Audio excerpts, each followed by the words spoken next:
கர்த்தர் வந்து உங்களை ரொம்ப நேசிக்கிறார். You are so lovable. அப்படி தானே? பக்கத்தில் பார்த்து சொல்லுங்கள், கர்த்தர் உங்களை ரொம்ப அதிகமாக நேசிக்கிறார். நம்ம ஆண்டோட வார்த்தைக்கு நம்ம கடந்து செல்வோம். தேவன் தம்முடைய ஒரே பேரான குமாரனை கொடுத்து இவ்வளவாய் உலகத்தில் அன்பு கூர்ந்தார் அப்படின்னு படிக்கிறோம். அப்படி தானே?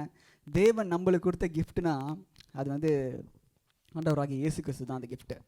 ஸோ இந்த கிறிஸ்மஸ், இந்த இயேசு கிறிஸ்துவோட பிறப்பை குறித்து நான் படிக்கும் போது, என் மொபைலுங்க இங்கே, ஓகே, இயேசு கிறிஸ்துவோட பிறப்பை குறித்து படிக்கும்போது ஒரு 5000 வருஷம் சரித்திரத்தை அப்படியே படிச்சுட்டு இருந்தேன். என்ன இது அப்படின்னு சொல்லிட்டு படிச்சுட்டு இருந்தேன்.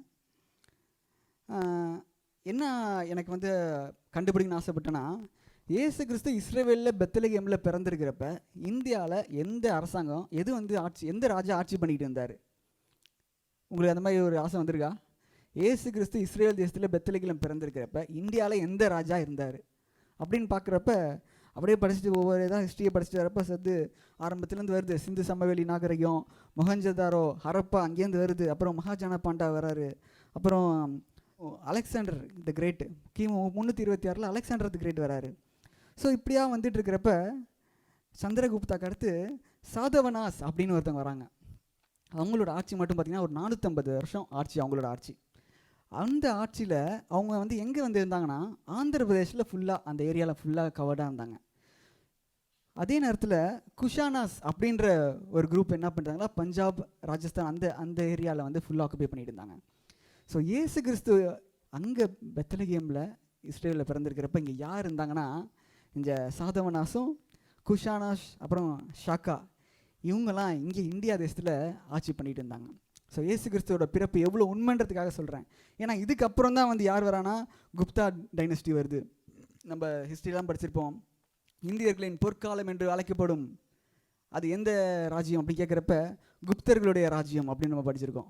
இந்தியாவின் பொற்காலம். அதுக்கப்புறம் தான் பார்த்தீங்கன்னா யார் வராரு, கிறிஸ்துவுக்கு பின் 1010 அப்போ பெரிய கோயில், தஞ்சாவூர் பெரிய கோயில் கட்டப்பட்டிருக்கு.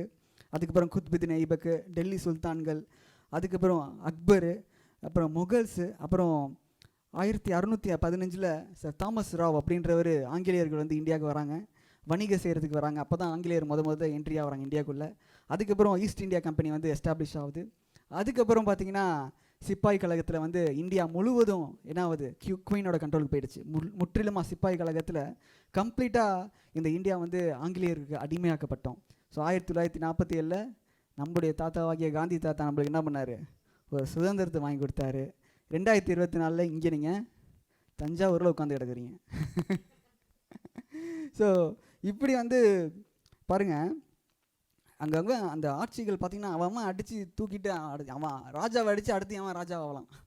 இங்கே அப்போதுக்கு பப்பனை பார்த்து பையன் வந்து கொலை பண்ணுறான். இங்கே விரோதமாக செயல் நடக்குது. தேவன் இருக்கிறாரா இல்லையா அப்படின்ற ஒரு இதுவே இல்லை. ஏன்னா கம்ப்ளீட்டாக ஒரு இருளுக்குள்ளே போயாச்சு. இந்த இருள் கிடந்த இந்த சூழ்நிலையில் தான் நம்ம ரட்சகர் பிறந்தார். அதனால தான் பாட்டு சொன்னான், இருளில் வாழும் உலகை வெளிச்சத்தில் கொண்டு வர ரட்சகர் பிறந்தாரே, பாரினில் வாழும் மனிதரை நண்பர்களாய் கொல்ல இயேசு பிறந்தாரே. இந்த பாட்டு நீங்கள் கேட்டிருக்கீங்கன்னு நினைக்கிறேன். ஸோ இந்த மாதிரி இருள் நிறைந்த இந்த உலகத்தின் மத்தியில் தான் இயேசு கிறிஸ்து அவர் வெளிச்சத்தை கொடுத்தாரு. ஏன்னா நம்மளுக்கு இந்தியாவில் வந்து காந்தி தாத்தா சுதந்திரத்தை வாங்கி கொடுத்துட்டாரு. ஆனால் மனதளவில் நம்மளுக்கு இருள், இன்னும் கவலைகள், சோகம், இன்னும் தேவனை நம்ம கூட இருக்கிறாரா, நம்மளை நேசிக்கிறாரா, இப்படின்ற சந்தேகங்கள்லாம் எவ்வளோ இருக்குது. அதுலேருந்துலாம் ஒரு விடுதலை கொடுத்து மனித இனத்தை தேவன் வந்து ஒரு உறவை ஏற்படுத்துறதுக்காக இயேசு கிறிஸ்து இந்த பூமிக்கு வந்தார். ஆமேன். கிளாப் பண்ணுமா, தேவனுக்கு கிளாப் பண்ணுமா. இயேசு கிறிஸ்து இந்த பூமிக்கு வந்தார், இவ்வளவாய் உங்களை வந்து அதிகமாக நேசிக்கிறார். ஓகே, இன்றைக்கி மெயினாக எதை குறித்து வந்து பேச போகிறோன்னா, இன்றைக்கி நீங்கள் கிறிஸ்மஸை பற்றி கண்டிப்பாக தெரிஞ்சுக்க போகிறீங்க.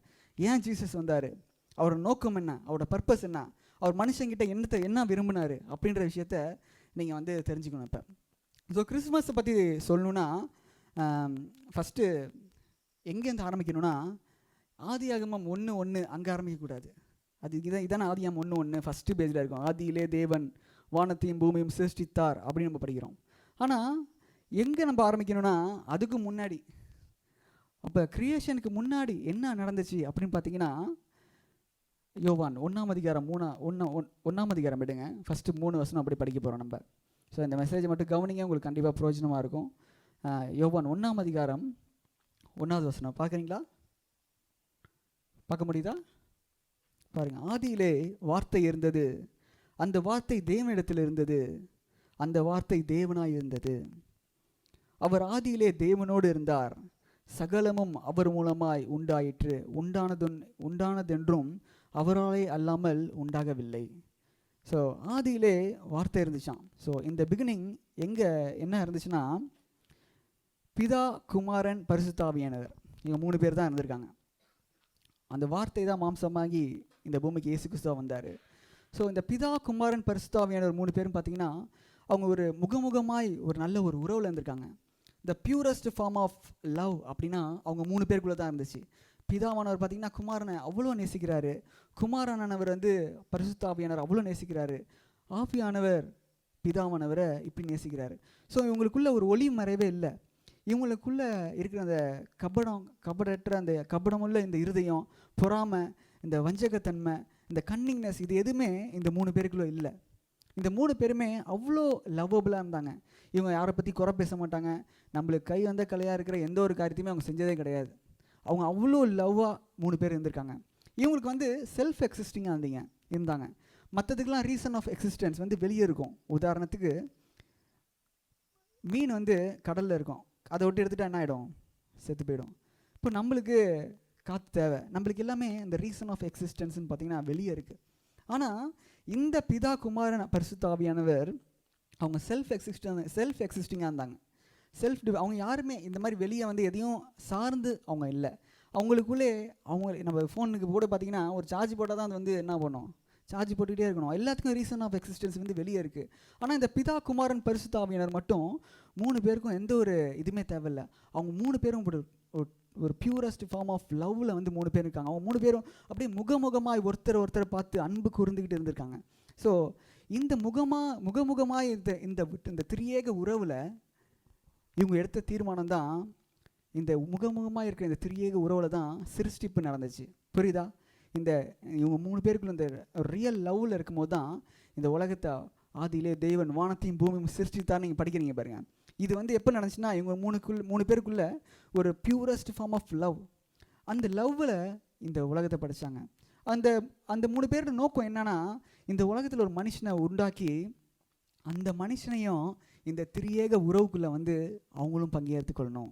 இந்த திரியேக இந்த ட்ரையோன் ரிலேஷன்ஷிப்பில் வந்து மனித இனமும் நம்மளோட இந்த உறவில் வந்து இருக்கணும். அதுதான் அவங்களோட அல்டிமேட் கோல். அவங்களுக்கு என்ன கோல்? உறவில் இருக்கணும். ஸோ இந்த மாதிரி ஒரு உறவில் வந்து இருக்காங்க. பார்த்திங்கன்னா இப்போ வந்து மனுஷன் வந்து நம்மளுக்கு எல்லாருக்குமே தெரியும். எத்தனை பேருக்கு ஆதாம் ஏவாள் கதை தெரியும்? பழத்தை சின்னிட்டான், ஆப்பிள், ஆரஞ்சு தெரியல. அது என்ன பழம்? ஆப்பிளா ஆரஞ்சா? ஆப்பிள் தானே. அவ்வளோ கான்ஃபிடெண்ட்டாக சொல்கிறீங்க. சரி, எனிவே, ஸோ ஆதாம் கிட்ட வந்து மனுஷன் வந்து இப்போ உண்டாக்கப்பட்டுட்டான் இந்த உலகத்தில். இப்போ வந்து மனுஷன் என்ன பண்ணிட்டான்?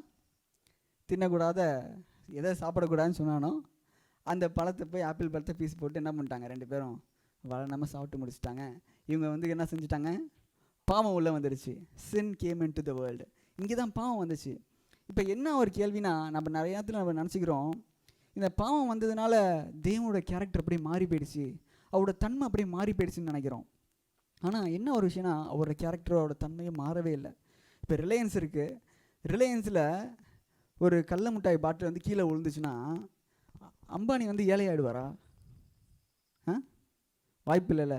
ரிலையன்ஸில் ஒரு சூப்பர் மார்க்கெட்டில் அவ்வளோ பொருள் இருக்குது, அதில் ஒரு கடல மிட்டாய் பாட்டில் கீழே விழுந்து உடஞ்சி கடல மிட்டாயெல்லாம் வேஸ்ட்டாக போனதுனால அம்பானி வந்து என்ன பண்ண மாட்டார், ஏழையாயிட மாட்டார். அதே போல் தான் இந்த இந்த மனுஷன் செய்த இந்த சின்ன பாவத்தினால தேவனோட கேரக்டர், அவரோட குணாதிசயம், அப்புறம் மனித இனத்தின் நோக்கம், அது எதுவுமே மாறலை.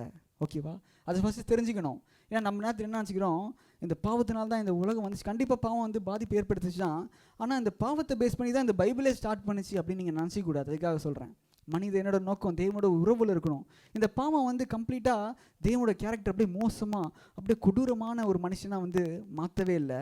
தேவன் நல்லவராக தான் இருந்தார். ஆனால் பாவம் ஒன்று பண்ணுது. பாவம் உங்கள் வாழ்க்கையில் வந்து செஞ்சிங்கன்னா ஒன்று பண்ணுது. அது என்ன தெரியுமா பண்ணுது? அதுதான் போட்டிருக்கு பாருங்கள். தேவனை பார்க்குற பாவம் வந்து மாறிடும். நீங்கள் திருப்பி பாவம் செஞ்சுட்டு இங்கே வந்து ஆராதனையில் பங்கெடுத்து கொள்ளும் போது என்ன தெரியுமா உங்களுக்கு நோக்கம் இருக்கும்? நம்மளெல்லாம் ஆண்டவர் நேசிப்பாரா? நம்ம என்ன அவ்வளோ பரிசுத்தவானா? நம்ம போய் இங்கே வந்து நிற்கலாமா அப்படின்ற எண்ணம் தன்னால் உங்களுக்குள்ளே வரும். தேவனோட முகம் வந்து ஒருபோதும் மாறல. தேவன் எப்பொழுதுமே அன்பாகவே இருக்கிறார். ஆனால் பாவத்தை செஞ்சுட்டு தைரியமாக இங்கே வந்து உங்களால் வர்ஷிப் பண்ண முடியாது. ஏன்னா உங்கள் மனசாட்சியே உங்களை குற்றப்படுத்தும். அது என்னன்னு பாருங்கள். கொலோசியர் 1ஆம் அதிகாரம் 21வது வசனம் எடுங்க. கொலோசியர் 1ஆம் அதிகாரம் 21ஆம் வசனம் பாருங்க. முன்னே அந்நியராயும் துர்க்கிரியையினால் மனதிலே சத்துருக்களாயும் இருந்த உங்களை பரிசுத்தராகவும், பாருங்க, முன்னே அந்நியராயும் துர்க்கிரியராயும் இருந்த. ஸோ பாவம் வந்து செஞ்சதுனால தேவனோட கேரக்டர் மாறல. ஆனால் மனதளவில் நம்ம தேவனை பார்க்குற பார்வை எப்படி ஆயிடுச்சு? ரொம்ப மோசமாகிடுச்சு. தேவன்கிட்ட வந்து சந்தோஷமாக வந்து அவர் ஆராதிக்கவோ, அவர்கிட்ட வந்து பேசவோ, அவரோட உறவு கொள்ளவோ தேவனே வந்தாலும் மனுஷனால் ஏற்றுக்கொள்ள முடியல. நம்ம வந்து மைண்ட் அளவில் என்ன பண்ணிட்டோன்னா தேவனையே வந்து ஒரு மாதிரி மோசமான ஒரு கொடூரமான ஒரு ஆளை பார்க்க ஆரம்பிச்சிட்டோம். பாவத்தோட ஃபஸ்ட்டு கான்சிக்வன்சஸ் என்னன்னா தேவனை பார்க்குற பார்வை மாற்றிடும். ரெண்டாவது விஷயம், அதுக்கு விளைவுகள் ஒன்று தான். இப்போ சிகரெட் அடிச்சுட்டே இருந்தான்னா தான் கேன்சர் வந்து இல்லைங்க, அது அவனே சொல்லிட்டான். அவனே சிகரெட் டப்பிலே போட்டிருக்கு. நம்ம வந்து பைபிள் படிச்சுதான் சொல்லணும் அவசியம் இல்லை. அவனே டப்பியில் போட்டிருக்கு அந்த பாட்டா கேன்சர் வரும்னு. அவன் தெரிஞ்சு தான் குடிக்கிறான். அப்போ பைபிளில் போட்டிருக்கு பாவத்தின் சம்பளம் மரணம்னு.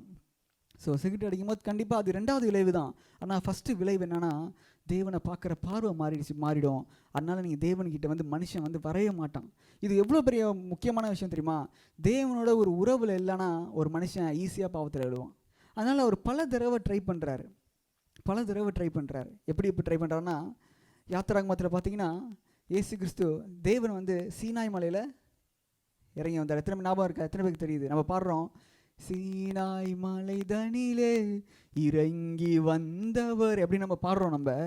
ஆனால் சீனாய் மலையில் வந்தோடனே அங்கே உள்ள ஜனங்கள்லாம் எப்படி திரும்ப இருந்தாங்க? சீனாய் மலையில் இறங்கி வந்த மாதிரி இப்போ மட்டும் இறங்கி வந்தால் இங்கே ஒருத்தவங்க கூட உட்காந்துருக்க மாட்டீங்க, தெரிச்சு ஓடி விடுவீங்க. எப்படி திரும்ப இறங்கி வந்தார் சீனாய் மலையில்? ஒரு இடியும் அவ்வளோ சவுண்டு, ஒரு புகை மூட்டமும். ஜனங்கள்லாம் சொல்கிறாங்க, யோ நீ போய் தேவன்கிட்ட பேசிட்டு வந்துரு, எங்களாலாம் பார்க்க முடியாது, என்னையா நீ இங்கே அழைச்சிட்டு வந்திருக்க. ஆனால் நீங்கள் எப்படி பாடுறீங்க? சீனாய் மலை தனிலே அப்படின்னு பாடுறீங்க. அவர் அப்படியே மெதுவாக அப்படியே பனி மாதிரி இறங்கலை, அங்கே டமார் டிமீர்னு வந்து விழுவுது, எல்லாம் தெரிச்சு ஓட்டாங்க. அப்படி தான் சீனாய் மலை. அவர் தேவனை வந்து என்ன பண்ணுறாரு, மனுஷனோட பார்வை வந்து தேவனை பார்க்குற பார்வையே மாறி போயிடுச்சு.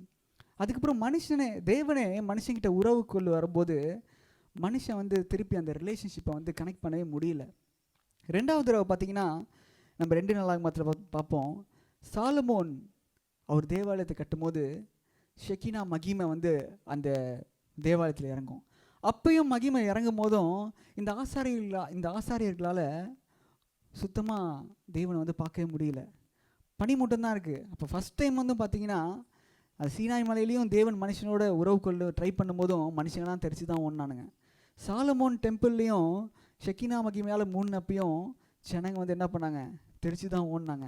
ஸோ இயேசு கிறிஸ்து தேவன் வந்து ஒவ்வொரு வாட்டியும் மனுஷனோட உள்ளே வந்து மனுஷனோட நெருங்கும் போது அவங்களோட ரெஸ்பான்ஸ் வந்து ஃபுல்லாக பயமாக தான் இருந்துச்சு. ஏன்னா அவங்க செய்த பாவமே. நீங்கள் பார்க்குறீங்க, பலிகள், அப்புறம் உடன்படிக்கைகள், நியாயப்பிரமாணங்கள், இதெல்லாம் நீங்கள் பைபிளில் ஆதியாகமத்திலேருந்து மல்கியா வரைக்கும் நீங்கள் படிச்சிருப்பீங்க. அது எல்லாமே கொடுக்கப்பட்டது ஏதோ ஒரு விதத்தில் தேவன் வந்து மனுஷனோட ஒரு உறவு கொள்வதற்காக தான் கொடுத்தாரு. இப்போ பலிகள் செலுத்துருங்கன்னு சொன்னார். பலிகள் தான் எனக்கு முக்கியம் அப்படின்னு கிடையாது. இப்போ பழைய ஏற்பாட்டு காலத்துலாம் பார்த்தீங்கன்னா யாராச்சும் ஒருத்தவங்க ஒரு பாவம் செஞ்சுட்டாங்கன்னா ஆடு எடுத்துகிட்டு போய் கொடுப்பாங்க, அதை வெட்டுவாங்க, அது பலினா ரத்தம் வெளியே வரும். உடனே இவன் மனசுக்குள்ளே வந்து அந்த குற்ற உணர்வு போய், எப்பா இயேசு கிறிஸ்து என் பாவத்தை மன்னிச்சிட்டாருன்னு போயிடுவான். அப்படி இல்லைனா மாடு எடுத்துகிட்டு வருவான், இல்லை எருவ மாட்டு ஏதாச்சும் ஒன்று கொண்டு வந்துடுவான். அப்படி எதுவுமே இல்லைனா அட்லீஸ்ட் ஒரு கைப்பிடி மாவையாச்சும் கொண்டு வச்சுட்டு போங்க அப்படின்னு இருக்காரு. ஆனால் இது எல்லாமே எப்படி ஆயிடுச்சுன்னா, ஜனம் எப்படி இப்போ பார்க்க ஆரம்பிச்சிட்டாங்கன்னா, நம் தேவன் வந்து ரத்தத்தை விரும்புகிற தேவன், ரத்தத்தை வந்து விரும்புகிறாரு அப்படின்ற மாதிரி இப்போ கண்ணோட்டம் மாறி போயிடுச்சு. இப்போ நான் படிச்சுட்டு இருக்கப்ப அங்கே உள்ளவங்க சொன்னாங்க, எல்லோரும் இங்கிலீஷ் தான் பேசணும் அப்படின்ட்டாங்க. இங்கிலீஷ் பேசாதவங்கலாம் வந்து 10 ரூபா ஃபைனுன்ட்டாங்க. சரின்ட்டு நாங்கள் வந்து பேசுவோம், நம்ம வேணுக்குனே பேசணும் தான் நினைக்கிறோம். சில நேரம் வந்து சாதாரணமாக வந்து விட்டுருவோம். எல்லாம் 10 ரூபா, எல்லாம் ஃபைனு மாட்டி இங்கே 10 ரூபா வாங்க ஆரம்பிச்சிட்டாங்க. கொஞ்சம் நேரம் அப்படியே போயிட்டு இருந்துச்சு. ஆனால் ஒரு 6 மாதத்தில் என்ன ஆயிடுச்சுன்னா, பசங்களாம் அந்த ஓனர் மேலே ரொம்ப கோவமாட்டாங்க. இந்த ஆள் வந்து ஏற்கனவே ஃபீஸ் 1 லட்சம் வாங்குறாரு, இதில் 10 ரூபா வாங்கி இதில் தனியாக சம்பாதிக்கிறாடா அப்படின்ட்டானுங்க. ஆக்சுவலாக அவரோட நோக்கம் அந்த 10 ரூபா சம்பாதிக்கிற நோக்கம் கிடையாது. அவரோட நோக்கம் வந்து பிள்ளைகளுக்கு எப்படியாச்சும் இங்கிலீஷ் கற்றுக் கொடுத்து இங்கிலீஷில் வந்து பேசணும் தான் நோக்கம்.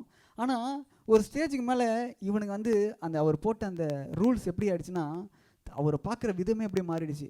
நீ எதுக்கு போகிறன்னா நான் இங்கிலீஷ் பேசணும் கிடையாது, உனக்கு 10 ரூபா கொடுத்து நீ பெரிய ஆளாக நீ 10 ரூபா வாங்குறேன்னு பார்வையே மாறிடுச்சு. ஸோ இதே போல தான் இஸ்ரவேல் ஜனங்களுக்கு கொடுக்கப்பட்ட நியாயப்பிரமாணங்களும் பலிகளும் உடன்படிக்கைகளும் தேவன் வந்து அவங்க நன்மைக்காக அவங்களோட உறவு கொள்வதற்காக தான் வந்து தேவன் வந்து கொடுத்தாரு. ஆனால் இந்த இஸ்ரவேல் ஜனங்க அவங்கள கடைப்பிடிக்காத பட்சத்தில் அதை வந்து ஒரு ஸ்டேஜுக்கு மேலே என்ன ஆயிடுச்சுன்னா, தேவன் கெட்டவர், அவர் மோசமானவர், அவர் நல்லவரே கிடையாது அப்படின்ற தேவன் மேலே உள்ள பார்வையை கம்ப்ளீட்டாக மாறிடுச்சு. அவங்க செஞ்ச பாவம், அவங்களோட இயலாமை, இது எல்லாமே தேவனோட பார்வையை வந்து கம்ப்ளீட்டாக மாறிடுச்சு. ஸோ தேவன் எவ்வளோ ட்ரை பண்ணி பார்க்குறாரு, முடியல. ஆனால் ஒரு ஸ்டேஜுக்கு மேலே பார்த்தாரு, எப்படியோ நம்ம பிள்ளைங்களோட நம்ம உருவாக்கின இந்த மனுஷனை ஒரு முகமுகமான இந்த திரியேக உறவுக்குள்ளே நான் கொண்டு வரணும்னு நினச்சேன். பட் ஆனால் இந்த ஜனங்க யாருமே என்னை தப்பாகவே புரிஞ்சுக்கிறாங்கன்னு சொல்லிட்டு அவர் பார்த்தாரு. 2024 வருஷத்துக்கு முன்னாடி கன்னி மரியாள் வயிற்றில் நம்ம ஆண்டவராக இயேசு கிறிஸ்து அவங்களுக்குள்ள மரியாதை பார்த்து சொல்கிறாங்க, தேவ தூதன் பற்றி சொல்கிறாங்க, மரியாளே நீ கர்ப்பவதியாகி ஒரு குமாரலை பெறுவாய், அவருக்கு இயேசு என்று பெயரிடுவாங்கன்னு சொல்லி அவங்க வயிற்றில் வந்து கர்ப்பமாகறாங்க. எந்த ஒரு மேரேஜும் இல்லாமல், மேரேஜுக்கு முன்னாடி தான் கர்ப்பமாகறாங்க. அந்த கன்னி மரியாளின் வயிற்றில் வந்து இயேசு கிறிஸ்து பிறக்கிறாரு. இயேசு கிறிஸ்து இப்போ எங்கே வச்சுருக்காங்கன்னா, ஒரு மாட்டு தொழுவத்தில் வச்சுருக்காங்க. அப்போ மாட்டு தொழுவத்தில் இருக்கிறப்ப அங்கே சமுதாயத்தால் ஒடுக்கப்பட்ட மெய்ப்பர்கள் தூரத்துலேருந்து பார்க்க வராங்க. பாருங்கள், சீனாய் மலையில் அப்படி இருந்த அந்த சத்தத்தை பார்த்து ஓடி போன அந்த மனுஷங்க ஷெக்கினா மகிமையால் நிரப்பப்பட்டாலும் அந்த பாஸ்டர்ஸ்களால் தேவனை பார்க்க முடியாத சூழ்நிலை, தேவனுடைய அன்பை புரிஞ்சிக்க கொள்ள முடியாத சூழ்நிலையில் தேவன் தம்முடைய அன்பை வெளிப்படுத்துவதற்காக என்ன பண்ணார், மனுஷன் ரூபமாகவே வந்துட்டார். கன்னி மரியாளின் வயிற்றில் பிறந்து இப்போ அவ்வளோ பெரிய தெய்வம் குட்டியோண்டு ஒரு அந்த அந்த தூளி அந்த பேபி வச்சுருப்பாங்க பாருங்க, அந்த இடத்துல தெய்வம் படுத்து கிடக்குது. முந்திலாம் ஒரு பழைய ஏற்பாட்டில் ஒரு 2000 வருஷம் பார்த்தீங்கன்னா இந்த குழந்தைய பார்த்து தான் தெரிச்சு ஓடிட்டு இருந்தாங்க. ஆனால் இப்போ வந்து மனிதர்கள் எல்லாம் முகமுகமாக யாரெல்லாம் சொசைட்டியில் ஒதுக்கப்பட்டிருந்தாலும் அங்கே இருக்கிற தூரத்தில் இருக்கிற எல்லா மெய்ப்பர்கள்லாம் வந்து இந்த தெய்வத்தை வந்து முகமுகமாக பார்க்க ஆரம்பித்தாங்க. எல்லாரும் பொண்களும் தூபவர்கள்லாம் எடுத்து அந்த தெய்வத்தை வந்து பார்க்க ஆரம்பித்தாங்க. அந்த தெய்வம் இந்த உலகத்தில் 33 வருஷம் வாழ்ந்துச்சு. 33 வருஷத்தில் 30வது வருஷத்தில் ஊழியத்துக்கு வருது. ஊழியத்துக்கு வந்து அது பார்த்திங்கன்னா நம்ம சங்கீதத்தில் படிப்போம், சங்கீதக்காரங்க தாவீது சொல்வான், துன்மார்க்குடைய ஆலோசனை நடவாமலும் பாவிகளுடைய வழியில் நில்லாமலும் கர்த்தருடைய அப்படின்னு நம்ம இந்த வசனம் படிச்சிருப்பீங்க. துன்மார்க்கம் இருக்கிற இடத்துலலாம் இருக்கக்கூடாது, அப்படிலாம் வந்து ஒவ்வொருத்தவங்க ஒவ்வொரு வெளிப்பாட்டில் எழுதியிருப்பாங்க. ஆனால் இயேசு கிறிஸ்து பார்த்து வந்து அவர் யார் கூட உட்காந்து சாப்பிட்டாருன்னா பாவிங்களோட தான் உட்காந்து சாப்பிட்றாரு. சுற்றிவங்களெலாம் கேட்குறாங்க, என்ன நீ வந்து பாவிங்களோடலாம் உட்காந்து சாப்பிட்டுட்டு இருக்க, நீ என்னமோ தேவன் சொன்னேன். ஆமாம், பிணியாளிகளுக்கு தானே வைத்தியம் தேவை, தொலைஞ்சி போனவங்கள தான் பார்க்குறாரு. யாரெல்லாம் பாவத்தில் பாவம் செய்கிறாங்களோ நம்ம பார்க்குற பார்வை எப்படி தெரியுமா இருக்குது, அவங்கள அடிக்கணும், அவங்கள திட்டணும், அவங்க அடித்து தான் அவங்கள திருத்தணும், அவங்களுக்கு தண்டனையை கொடுத்து ஆக்கினை தீர்ப்பை கொடுத்து அவங்கள திருத்தணும்னு நினைக்கிறோம். ஆனால் தேவன் ஒருபோதும் எந்த ஒரு மனுஷனையும் நம்ம கையாளுற முறையில் வந்து கையாளவே இல்லை. அவர் பாவத்தில் இருக்கவங்க மனிதர்கள்லாம் ஒரு தொலைஞ்சி போனவங்களா, ஒரு காணாமல் போனவங்களாவும் மரித்து போனவங்களாக பார்க்குறாங்க, ஆவியில் மரித்து போனவங்களாக பார்க்குறாங்க. பாருங்கள், இப்போ நோயாளி, இங்கே ஒரு குட்டி பையன் வந்து நோயாளியாக இருக்கான். அவனை நீங்கள் வந்து ஹாஸ்பிட்டல் அழைச்சிட்டு போவீங்களா, இல்லை வந்து போலீஸ் ஸ்டேஷன் அழைச்சிட்டு போவீங்களா? எத்தனை ட்ரீட்மெண்ட் கொடுக்கணும்? அவன் நோயாளியாக இருக்கான். அப்படி இருக்கிறப்ப ஹாஸ்பிட்டல் தான் அழைச்சிட்டு போகணும். பட் பாவத்தில் இருக்கிற ஒரு மனுஷனை இயேசு கிறிஸ்து எப்படி பார்க்குறாருன்னா நோயாளியாக பார்க்குறாரு. ஆனால் நம்ம சம்டைம்ஸ் என்ன பண்ணுறோம், அவனை கொண்டு போய் நல்லா அடின்னு அடித்து ஏதாவது போலீஸ் தண்டனைலாம் கொடுத்து அவன் திருந்திடுவான்னு நினச்சிட்டு இருக்கோம். ஆனால் தேவன் ஒருபோதும் எந்த ஒரு மனுஷனையும் அப்படி பார்க்கவே இல்லை. தொலைஞ்சி போனவங்களாகவும் காணா போனவங்களாகவும் இப்படி தான் பார்க்குறாரு. ஸோ தேவன் இவ்வளவா உலகத்தை வந்து நேசிக்கிறாரு. இது மாதிரி சொல்லணுன்னா, இப்போ எறும்புங்க கூட்டம்லாம் இருக்குது. இப்போ எறும்புங்க கூட்டத்துக்கு நடுவில் எறும்புங்க வந்து என்னை புரிஞ்சிக்கவே மாட்டேங்குது. எறும்பு வந்து அது நிறையா தொலைஞ்சி போயிடுச்சு. நான் ஆனால் விருப்பப்படுறேன். ஸோ எறும்புகளை காப்பாற்றுறதுக்காக நான் என்ன பண்ணுறேன், எறும்புகள் மத்தியில் ஒரு கன்னி மரியாள் இருக்காங்க. அந்த மரியாள் வந்து எறும்பு சும்மா ஒரு இதுக்காக வச்சுக்கிறேன். அந்த மரியாள் வயிற்றில் நான் வந்து பிறந்து, ஏன்னா என்னை பற்றி தப்பாக புரிஞ்சிக்குதுங்க. இவன் மோசமானவன். இப்போ எறும்பு இருக்குது, அதை எடுத்து நம்ம வாயில் வச்சு அப்படி முத்தம் கொடுத்துன்னு வைங்களேன், அதுக்கு எப்படி இருக்கும்? ஒரு கஜா புயலே வந்த மாதிரி இருக்கும் அதுக்கு. அப்படி தானே? நம்ம முத்தம் கொடுத்துட்டு போயிடலாம், அது பிடிக்கும் போதே பாதி எறும்பு செத்து போயிடும். ஸோ என்னோடய அன்பை வந்து எறும்புக்கு வந்து காட்டணும்னு நினைக்கிறேன். ஆனால் அந்த எறும்பு என்ன பண்ணிடுது, ஐயோ இவன் சரியான டைனாசர்றான், இவங்கிட்ட எப்படி நம்ம உறவு கொள்றது, ஓடி ஓடி போயிடுதுங்க. ஆனால் நான் இப்போ பார்க்குறேன் எப்படி நான் அன்பு காட்டுற அந்த எறும்புங்கிட்ட அப்படின்னு சூஸ் பண்ணி, அந்த எறும்புங்களே ஒரு லேடி எறும்பு, அவங்க மரியாள், அவங்க வயிற்றில் நான் எறும்பாகவே பிறக்கிறேன். இப்போ எறும்பாகவே பிறந்து அவங்களுடைய ஒரு 33 வருஷம் வாழ்கிறேன். ஒரு 30 வருஷம் இருந்து அதுக்கப்புறம் ஊழியம் பண்ணுறேன். எறும்புகளை எந்த அளவுக்கு நான் நேசிக்கிறேன்னு மனிதர்கள் மூலமாக முகமுகமாக அந்த அன்பை நான் காட்டுறேன். புரியுதா? யார் அந்த எறும்பு தெரியுமா? இங்கே உட்காந்து கேட்டுட்ருக்கீங்க தெரியுமா? நீங்கள் தான் அந்த எறும்பு. ஏன்னா அவர் எப்படி எப்படிலாம் வந்து தொட்டு உங்களோட உறவு கொண்டு உங்களை லவ் பண்ணணும்னு நினைக்கிறப்பெல்லாம் நீங்களாம் ஐயோ யார் அந்த ஆள், ஐயோ தெய்வமே உனக்கு கையெடுத்து கும்பிட்ற தயவுசெய்து ஓடின்னு சொன்னீங்க.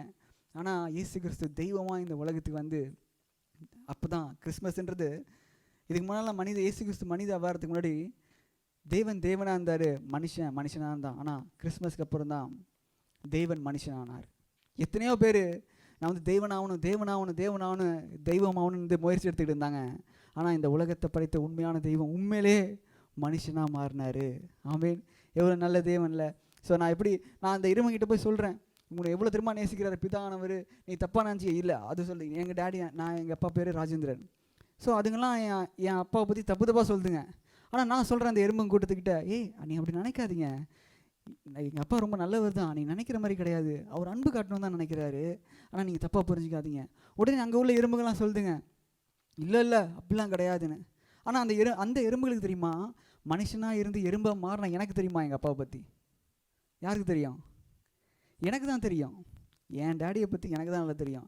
ஆனால் அதே போல் தான் இயேசு கிறிஸ்து வந்தார். தேவனை நீங்கள் தப்பாக புரிஞ்சிக்காதீங்க. என்னை காண்கிறவன் பிதாவை காண்கிறான். என்ன நீங்கள் பார்த்துட்டிங்கன்னா நீங்கள் பிதாவை பார்த்த மாதிரி, ஓகேவா?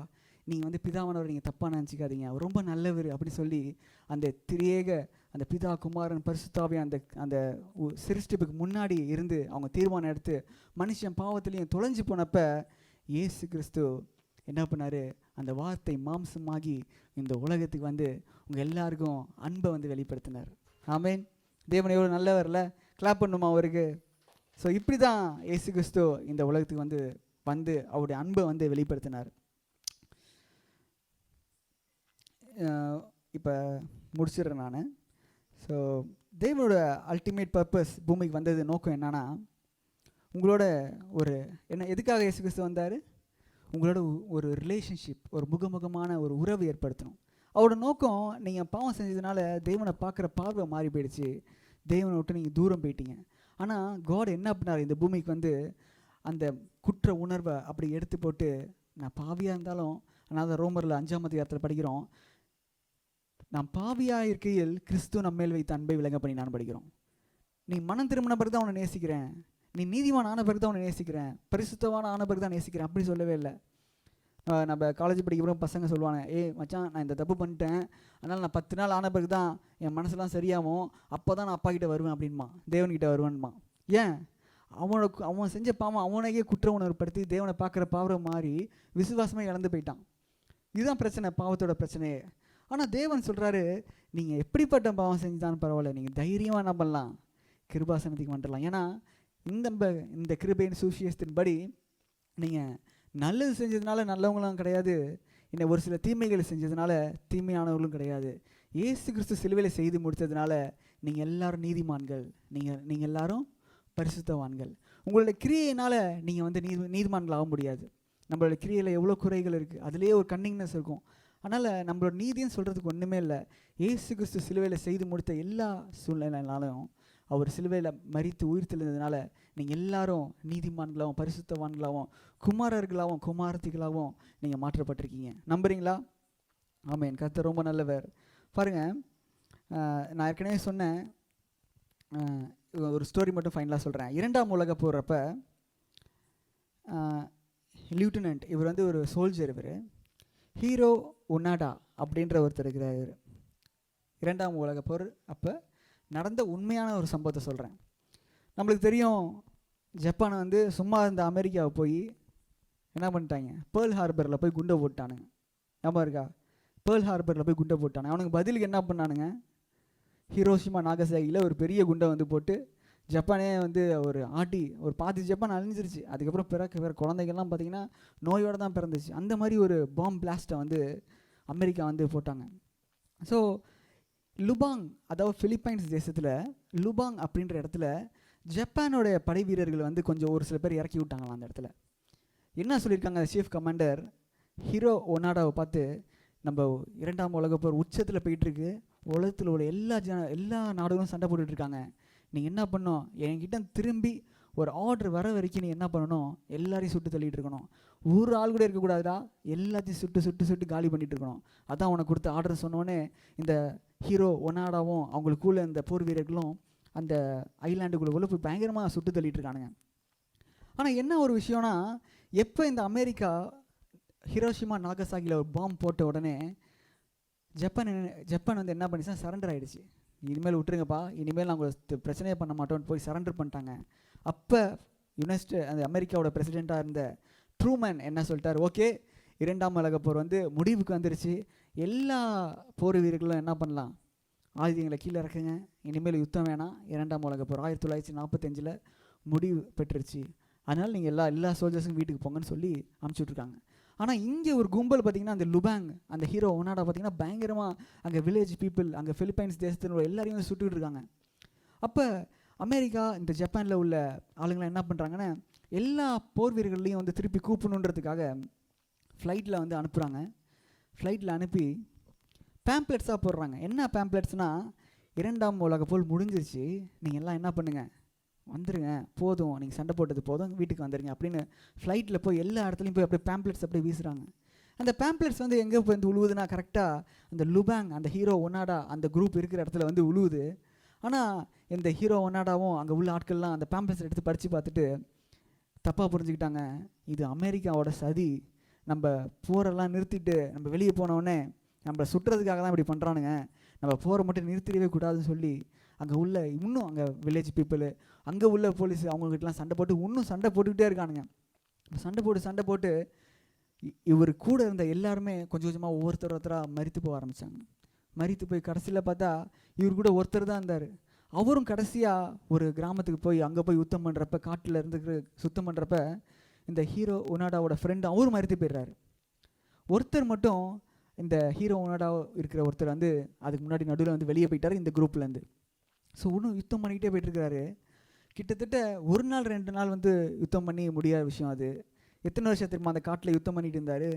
30 வருஷம் இருந்தார். எத்தனை வருஷம்? 30 வருஷம். எத்தனை வருஷம் லைஃப்பில் பாதி இதே போயிடுச்சு. 30 வருஷம் அங்கே இது யுத்தம் பண்ணிக்கிட்டே இருக்கிறாரு.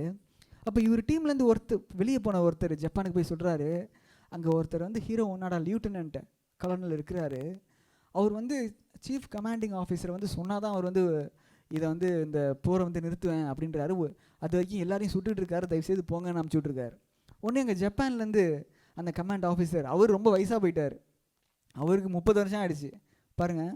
அந்த 50 வயசில் இருக்கிறவர் 80 வயசாக இருக்கும். அவர் வந்து திருப்பி ஃப்ளைட்டில் அழைச்சிட்டு வந்து அந்த லுபாங் அப்படி பிலிப்பைன்ஸ் தேசத்தில் போய் சொல்கிறாங்க இந்த மாதிரி, ஏய் என்ன நினச்சிட்ருக்க, போர் முடிஞ்சு 30 வருஷம் ஆகிடுச்சு, இன்னும் நீ வந்து சுட்டுக்கிட்டு இருக்கியா, இன்னும் பிரச்சனை பண்ணிகிட்டு இருக்கியா, நீ வா கம்ப்ளீட்டாக வா, உன்னை வந்து உன்னோட சொந்த தேசத்துக்கு போவோம், நீ வந்து உன் ஃபேமிலியோடு வந்து உன்னை கனெக்ட் பண்ணி விட்றவா அப்படின்னு சொல்லி எப்போ அவரோட ஆர்மி கமாண்டர் வந்து சொல்லும் போதோ அப்போ தான் அவர் கையில் இருக்க துப்பாக்கி கீழே போட்டுட்டு, சரி நீங்கள் சொல்கிறத வரேன் அப்படின்னு சொல்லிட்டு வந்தாராம். நீங்கள் யூடியூப்லேயே போய் பார்க்கலாம், நான் கூட குரூப்பில் நான் ஷேர் பண்ணுறேன் இந்த ஸ்டோரி, நான் நேற்றுக்கு தான் பார்த்தேன். ஆக்சுவலாக இவருக்கு வந்து எப்போ இவருக்கு வந்து போரை நிறுத்த சொல்லி வந்தாங்கன்னா 30 வருஷத்துக்கு முன்னாடியே 1945 வந்து சொல்லிட்டாங்க. இந்த பேம்ப்ளெட்டை பார்த்து அது உண்மையிலே இது வந்து உண்மையான விஷயத்தை தான் சொல்கிறாங்க நம்பியிருந்தா அவர் அப்பயே போரை நிறுத்திட்டு ஊருக்கு போயிருந்துக்கலாம். ஆனால் 30 வருஷம் அவர் லைஃப்பில் வந்து வேஸ்ட் பண்ணார். எதுக்கு நான் அதை சொல்கிறேன்னா, இயேசு கிறிஸ்து கூட உங்களுக்காக செய்து முடித்த காரியங்கள் 2024 வருஷத்துக்கு முன்னாடி உங்களுக்காக எல்லாவற்றையும் சகலமும் செய்து முடிச்சிட்டார். உங்கள் கையில் வந்து இந்த மாதிரி பிரசங்கம் பைபிள் அந்த மாதிரி நான் மட்டும் பிரசங்கம் பண்ணியிருக்க மாட்டேன், உங்களுக்கு வேறு எங்கேயாச்சும் ப்ரேயர் மீட்டிங் உட்காந்துருக்கலாம், மற்ற இடத்துல போய் உட்காந்துருக்கலாம், எல்லா இடத்துலையும் இயேசு கிறிஸ்து உங்களுக்காக செய்து முடித்த காரியத்தை எடுத்து சொல்லும்போது அந்த ஹீரோ ஒன்னாடா மாதிரி ஏதோ ஒரு பேம்ப்ளெட்டை பார்க்கு இது ஏதோ சொல்கிறாங்க, ஏதோ ஜஸ்ட் ஒரு மதம் மாற்றத்துக்காகவும் ஏதோ ஜஸ்ட் ஒரு பேம்ப்ளெட்டு அப்படின்ற மாதிரி நீங்கள் நினச்சிக்காதீங்க. இயேசு கிறிஸ்து உண்மையிலே உங்களுக்காக சகலவற்றையும் செய்து முடித்திருக்கிறாரு. தேவன் உங்கள் மேலே கோபமாக இல்லை. ஏன்னா உங்களுக்காக உங்கள் பாவங்கள் எல்லாவற்றையும் இயேசு கிறிஸ்து சிலுவையிலேருந்து செய்து முடிச்சிட்டார். நீங்கள் குற்ற உணர்வோடு இங்கே யாராச்சும் வந்திருந்தீங்கன்னா தேவன் உங்கள் கூட தான் பேசுகிறாரு. உன் பாவத்தெல்லாம் கம்ப்ளீட்டாக மன்னிச்சிட்டேன். You are new. ஒருவன் கிறிஸ்துக்குள்ள இருந்தால் புது சிருஷ்டியாக இருக்கிறாங்க. இங்கே உள்ள பசங்க எப்படிப்பட்ட தப்பு பண்ணியிருந்தாலும் சரி, தேவன் அவங்களுக்கு கொடுக்குற குட் நியூஸ் என்னன்னா, அந்த பிளாம்ப்ளெட்ஸ் மாதிரி போடுறாரு. நான் உன் பாவத்தெல்லாம் எப்பயோ மன்னிச்சிட்டேன். நீ நினைக்கிற மாதிரி கிடையாது. நீ என் கூட நல்ல ஒரு உறவுக்குள்ளவா. நான் ஒரு முகமுகமாக இந்த திரியேக உறவுக்குள்ள நான் அழைக்கிறேன். நீ என்னை விட்டு தூரம் போவாத. நீ செஞ்ச பாவத்தினால நான் உன்னை வெறுக்கிறேன்னு நினச்சி நீ தூரம் போவாத. நான் ஒருபோதும் உன்னை வெறுக்கலை, உன்னை நேசிக்கிறேன் அப்படின்றார். புரியுதா? நீங்கள் அந்த மாதிரி போயிருக்கீங்களா? நான் அது மாதிரி என் ஃப்ரெண்ட்ஸ் கிட்ட போயிருக்கேன். அவங்ககிட்ட போய் நான் பேசணும்னு நினைப்பேன். ஆனால் அவன் என்னை விட்டு விலகி போயிருக்கான். என்ன ரீசன் கேட்டால், அவன் ஏதோ தப்பு பண்ணியிருக்கான் எனக்கு விரோதமாக. அது அவனுக்கே சங்கடமாக இருந்திருக்கு. பட் நான் அது தெரியாமல் அவங்ககிட்ட போய் நல்லா பழகணும், அவங்ககிட்ட பேசணும்னு நினைக்கிறேன். ஆனால் அவனால் ஃப்ரீயாக பேச முடியல. என்ன தெரியுமா காரணம்? அவன் எனக்கு விரோதமாக செய்த அந்த காரியம் அவன் என் கூட ஒரு நல்ல உறவை மேக் பண்ண முடியல அவனால். அப்புறம் சொன்னேன், டே மச்சான், இதில் என்னடா இருக்குது, இதில் இயல்பான ஒரு விஷயம் தானே, இதுக்கெல்லாம் மன்னிச்சிடுறப்பா, பார்த்துக்கலாம் அப்படி சொல்கிறப்ப அவன் திருப்பி அவன் கூட ஃப்ரெண்ட் ஆகணும். இதே போல் தான் நீங்களும் தேவன்கிட்ட பார்த்து நீங்கள் செய்த ஒரு சில தவறுகளால் தேவனை விட்டு தூரம் போய் தேவனை நேசிக்க மாட்டாருன்னு சொல்லி போயிடாதீங்க. தேவன் உங்களுக்காக எல்லாவற்றையும் சிலுவையில் செய்து முடித்து உங்களோட பாவங்கள் எல்லாவற்றையும் மன்னித்து நீங்கள் இங்கே உட்காந்துருக்க எல்லாரும் இயேசு கிறிஸ்துவ போல் பரிசுத்தமாக இருக்கீங்க. இயேசு கிறிஸ்துவ போல், புரியுதா? இயேசு கிறிஸ்துவோட பரிசுத்தத்தை உங்களுக்கு கொடுத்துருக்காரு. புரியுதா? அவரோட நீதியை உங்களுக்கு கொடுத்துருக்கிறாரு. அவரோட நீதி. நம்மளோட பரிசுத்தத்தை ஃப்ரண்ட்டில் வச்சா ஒன்றுமே கிடையாது. ஆனால் அவர் சிலுவை மரணம் பார்த்தீங்கன்னா ஒவ்வொருக்கிட்ட இந்த நீதியை நம்மளுக்கு கொடுத்துருக்காரு. இங்கே உட்காந்துருக்க எல்லாரும் பார்த்தீங்கன்னா நீதிமான். இங்கே உட்காந்துருக்க எல்லாரும் பரிசுத்தமான். உங்கள் தேவன் ஒரு உறவுக்காக அழைக்கிறார். முகமுகமான உறவுக்கு அழைக்கிறார். எத்தனை பேர் அந்த சென்னையில் ஈசிஆர் ரோட்டில் பார்த்துருக்கீங்க? கப்பல்ஸ்லாம் பார்த்துருக்கீங்களா? லவ்வர்ஸ்லாம் எப்படி போவாங்கன்னு ஓஎம்ஆர் ரோட்டில் நாங்களாம் ஒர்க் பண்ணியிருக்கிறப்போ நான் பார்த்துருக்கேன். ஜோடியாக போகிறது பார்த்தீங்கன்னா வெறும் ஒரு 20 கிலோமீட்டர் 30 கிலோமீட்டர் தான் போயிட்டுருக்கோங்க. சிங்கிளாக போகிறவன் எப்படி தெரியுமா போவான்? அப்படின்னு போவான் 100 கிலோமீட்டர் 120 கிலோமீட்டரில். ஆனால் ஜோடியாக போகுதுங்க பார்த்தீங்களா, அவன் அந்த பையன் பொண்ணுக்கிட்ட பேசிக்கிட்டு, இவன் அந்த பொண்ணு அந்த பையன்கிட்ட பேசிக்கிட்டு, அந்த வண்டி மட்டும் பார்த்தீங்கன்னா 30 கிலோமீட்டர் தாண்டாது. ஏன் தெரியுமா? அவங்கள பொறுத்த வரைக்கும் போய் சேர வேண்டிய இடம் முக்கியம் கிடையாது. போகிற வரைக்கும் அந்த ஜேர்னி என்ன பண்ணணும்? என்ஜாய் பண்ணணும்.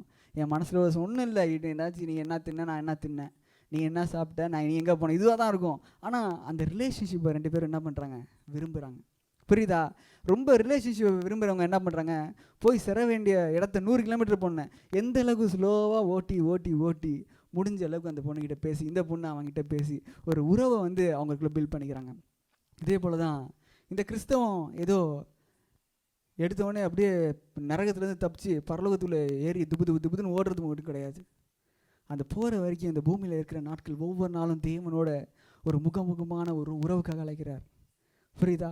ஏதோ சாதாரணமாக அந்த 100 கிலோமீட்டர் புதுசுன்னு போகிற மாதிரி போகக்கூடாது. நம்ம 80 வருஷம் வரைக்கும் இங்கே பரலோகம் போவீங்க தான், அதில் எந்த ஒரு மாற்று கருத்தும் கிடையாது. ஏன்னா இயேசு கிறிஸ்து உங்களுக்காக எல்லாவற்றையும் செய்து முடிச்சிட்டாரு.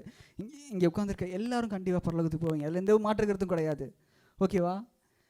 அதனால் பாவ மன்னிப்புக்காக தான் கிறிஸ்து சர்ச்சுக்கே ஒரு சில பேர் வரானுங்க. பார்த்துருக்கீங்களா? அந்த மாதிரி எதுக்குப்பா ஏசப்பா வந்தார்? நம்மளுடைய பாவத்தை மன்னிக்கிறதுக்கு வந்தாருன்றான். பாவத்தை மன்னிக்கிறதுக்கு மட்டும் வரல, அவர் உங்களோட ஒரு உறவு கொள்ளணும்னு வர்றாரு. தேவன் உங்களோட ஒரு ரிலேஷன்ஷிப் பில்ட் பண்ணணும்னு நினைக்கிறாரு. அப்படி பாவ மன்னிப்புக்காக இந்த இயேசு கிறிஸ்து வந்தார்னு சொன்னீங்கன்னா அது எதற்கு திரும்ப அடையாளம்? உங்கள் எல்லாருக்கும் பெரிய ஹோட்டல் என்ன இருக்குது? சங்கம் ஹோட்டல் தெரியுங்களா? எல்லாருக்கும் எத்தனை பேர் சங்கம் ஹோட்டல் தெரியும்? பெரிய ஹோட்டல், ஒரு ஹைஃபையான ஹோட்டல், அது 5 ஸ்டார் ஹோட்டல். ஒரு தலைக்கு 1000 ரூபா போட்டிருக்கேன் உங்கள் எல்லாருக்கும். 1000 ரூபா. அங்கே போனால் ஒரு 150 டிஷ்ஷஸ் இருக்குது. வகைவாச்சு. பன்னீர் பட்டர் மசாலா இருக்குது, சிக்கன் பிரியாணி இருக்குது, மட்டன் பிரியாணி இருக்குது, ஐஸ்கிரீம்ஸ் இருக்குது, டெசர்ட்ஸ் இருக்குது. ஒரு 150 வகையான ஃபுட்டு. நீங்கள் எதை வேணாலும் எடுத்து சாப்பிட்லாம். ஏன்னா ஒவ்வொருத்தருக்கும் நான் தனித்தனியாக 1000 ரூபா பணம் கட்டியிருக்கேன். 150 வகையான ஃபுட்டு நீங்கள் டேஸ்ட் பண்ணலாம். ஆனால் நீங்கள் என்ன தெரியுமா பண்ணுறீங்க? போய் ப்ரைஸ் லார்ட் பிரதர் அப்படின்னு சொல்லிட்டு அங்கே போய் தயிர் சாதத்து பக்கத்தில் மிளகாவை அப்படியே பொன்முருவலாக வறுத்து வச்சுருப்பாங்க பாருங்க. அதை எடுத்து கச்சின்னு கடிச்சிட்டு ஹோட்டல் விட்டு வெளியே வந்தீங்கன்னா எனக்கு எவ்வளோ வேதனையாக இருக்கும். அதோட ஒரு பெரிய வேதனை எதுவுமே கிடையாது தெரியுமா? போய் பர்மா காலனி மார்க்கெட்டில் விட்டுருக்கலாம்டா சாமின்னு நான் நினச்சிருப்பேன். அதே போல் தான் இயேசு கிறிஸ்து இந்த பூமிக்கு வந்தது ஏதோ பாவம் பண்ணி வெறும் ஒரு பாவத்தோடு நிறுத்திடாதீங்க. இயேசு கிறிஸ்து உங்களுக்காக இன்னும் 150 டிஷ்ஷஸ் இந்த பூமியில் வாழும்போது அவரோட உறவில் இருந்து செழிப்பாக ஆசீர்வாதமாக ஐஸ்வர்யான்களாக இந்த பூமியை ஆளக்கூடிய அளவுக்கு உங்களுக்கு ஞானத்தையும் திறமையும் கொடுத்து வெற்றி சிறக்கிறதுக்கு எல்லாவற்றையும் இயேசு கிறிஸ்து செய்து முடிச்சிருக்கார். வெறும் இயேசு கிறிஸ்து என் பாவத்தை மன்னிக்கிறாரு, அதுக்கு தான் நான் சர்ச்சுக்கு வரேன், இந்த இடத்துக்கு ஏன்னா வந்தீங்க பாவம் மன்னிப்புக்காக வந்தேன்னு சொன்னீங்கன்னா உங்களுக்கு அடுத்த வாரம் உங்களுக்கு மிளகா வச்சுருப்பேன். என்ன நீங்கள் பண்ணோம்? அதை மட்டும் சாப்பிட்டுட்டு போக வேண்டியதான் நீங்கள். ஆனால் அந்த மிளகா கடைசியாக மிளகா உண்டு தான், பாவம் மன்னிப்பு உண்டு தான், ஆனால் அது மட்டும்தான் ஒரு அல்டிமேட் கோல் கிடையாது. The ultimate goal of creation is to have a relationship with God. அவங்களோட தெய்வீக அந்த மனுஷனை உருவாக்குனது நோக்கம் அந்த திரியேக அந்த ரிலேஷன்ஷிப்பில் நீங்களாம் இருக்கணும் அப்படின்றது தான் அவங்களோட அல்டிமேட் கோல். ஏன்னா அந்த உறவில் இருக்கிறப்ப நீங்கள் எல்லாரும் குமாரத்திகள் அப்படின்ற வெளிப்பாடை நீங்கள் பெற்றுக்கொள்வீங்க. நீங்களாம் யார்? தேவகுமாரர்கள். நீங்கள் தேவகுமாரத்திகள். இந்த வெளிப்பாடை நீங்கள் பெற்றுக்கொண்டீங்கன்னா நீங்கள் பூமியை நீங்கள் சுதந்திரத்தை கொள்ளுவீங்க, நீங்கள் ஆளுகை செய்வீங்க. நீங்களாம் யார்? ஆளை பிறந்தவங்க. சொல்லுங்கள், நீங்கள் பக்கத்தில் சொல்லுங்கள், நீங்கள் ஆளை பிறந்தவங்கன்னு. ஆறுதுவன் தேவனோட உறவுகள் இருக்கும் நம்ம. ஸோ காடு உங்களை ரொம்ப நேசிக்கிறாரு. ஒவ்வொரு நாளும் காட் உங்களை எக்ஸ்பெக்ட் பண்ணுறது அவரோட ஒரு ரிலேஷன்ஷிப்பில் இருக்கணும்னு ஆண்டவர் எதிர்பார்க்குறாரு. ஒவ்வொரு நாளும் இன்றைக்கி ப்ரேயர் மீட்டிங் வந்தீங்க, நாளைக்கு நாளானைக்கு ஏதோ ஒரு 5 to 10 minutes நீங்கள் வீட்டில் இருக்கிறப்ப நீங்கள் ஒரு ப்ரேயர் பண்ணலாம்ல காட் கிட்ட. 5 minutes 10 minutes 24 hours இருக்குது நம்மளுக்கு. ஆனால் ஒரு 5 நிமிஷம் ஒரு 10 நிமிஷம் பைபிளில் மத்தேயு, மார்க், லூக்கா, யோவான் இருக்குது. இயேசு கிறிஸ்துவோட வாழ்க்கை வரலாறு நீங்கள் எடுத்து படிக்கலாம்ல. ஜஸ்ட் ஒரு 15 minutes டைம் ஸ்பெண்ட் பண்ணலாமா நீங்கள்? அதுதான் ரிலேஷன்ஷிப். அவரை பற்றி தெரிஞ்சுக்கிறது தான் ரிலேஷன்ஷிப். அதனால தான் வசனம் சொல்லுது, ஒன்றான மெய் தேவனாகிய உம்மை அனுப்பினராகி இயேசு கிறிஸ்துவை அறிந்து கொள்வதே நித்திய ஜீவன். ஓகேவா? அவர் அறிந்து கொள்வதே நித்திய ஜீவன். ஸோ நீங்கள் அறிந்து கொள்வீங்களா? நாளைக்கு நாளானைக்கு ஒவ்வொரு நாளும் ஒரு காட் உங்களோட ஒரு உறவுக்குள்ளே நினைக்கிறாருங்க. உங்கள் வாழ்க்கையில் உள்ள பிரச்சனைகள் எல்லாவற்றையும் தேவனால் மாற்ற முடியும். நீங்கள் கடந்து போகிற ஒவ்வொரு சூழ்நிலையும் நீங்கள் எடுத்து சொல்லணும்னு அவசியம் இல்லை. உங்கள் வாயில் சொல் பிறவாதற்கு முன்னாகவே தேவன் எல்லாவற்றையும் அறிந்திருக்கிறார் அப்படின்னு வசனம் போட்டிருக்கு. நீங்கள் இங்கே வந்திருக்கிற எல்லாரும் எங்கள் பிரச்சனைலாம் ஏசப்பாக்க தெரியாது, நான் கடந்து போகிற சூழ்நிலை எதுவுமே தெரியாது அப்படின்னு நினச்சிக்காதீங்க. இங்கே வந்திருக்கீங்க, தேவனுடைய வார்த்தையை நீங்கள் கேட்குறீங்க. கண்டிப்பாக உங்கள் வாழ்க்கையில் மறுரூபமாக்கப்படும், கண்டிப்பாக உங்கள் வாழ்க்கை செழிப்பாகப்படும். அப்படியே தரித்திரத்துக்குள்ளே போயிட மாட்டீங்க. கர்த்தர் உங்களை ஆசீர்வதிப்பார், நீங்கள் செழிப்பாக மாறுவீங்க. அதே நேரத்தில் தேவனுடைய உறவின் நிமித்தம் தெய்வ குமாரர்களாக மாறி இந்த உலக ஆளுகை செய்வீர்கள். ஆமேன். கரங்களை தட்டி தேவனை மகிமைப்படுத்துவோமா? ஆமேன். கண்களை மூடுவோம் நம்ம.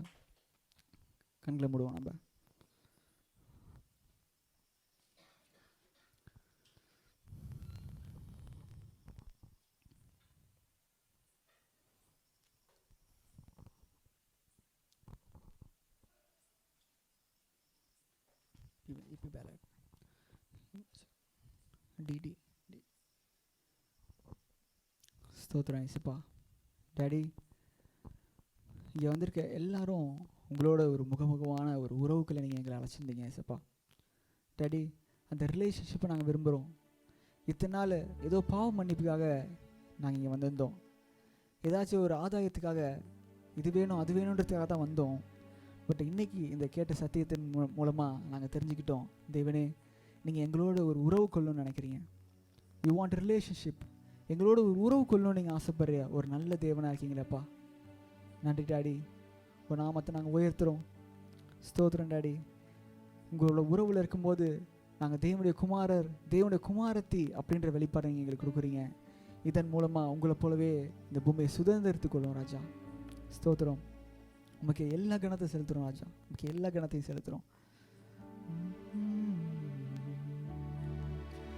எல்லா நாமத்திற்கும் மேலான நாமம் என் இயேசுவின் நாமமே. அதையே அன்றி வேறே நாமம் இல்லை பூவில், இயேசுவின் நாமமே. எல்லா நாமத்திற்கும் மேலான நாமம் என் இயேசுவின் நாமமே. அதையே அன்றி வேறே நாமம் இல்லை பூவில், இயேசுவின் நாமமே. என் இயேசுவின் நாமமே